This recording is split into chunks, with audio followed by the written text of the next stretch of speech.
6-in-1 shop gauge is the next one-time tool to make its way through our shop, so let's check out how it's made. Here, the body of the tool is milled out of aluminum.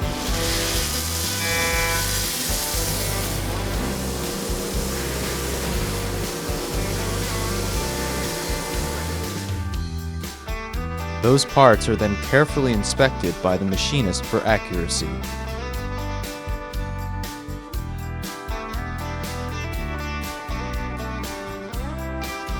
Here's our state-of-the-art laser cutting gear teeth. After the laser cutting, any burrs or imperfections are cleaned up. Next, the bodies are anodized, then laser engraved with scale markings. Finally, the tool is meticulously assembled by hand and shipped out to eager woodworkers around the world.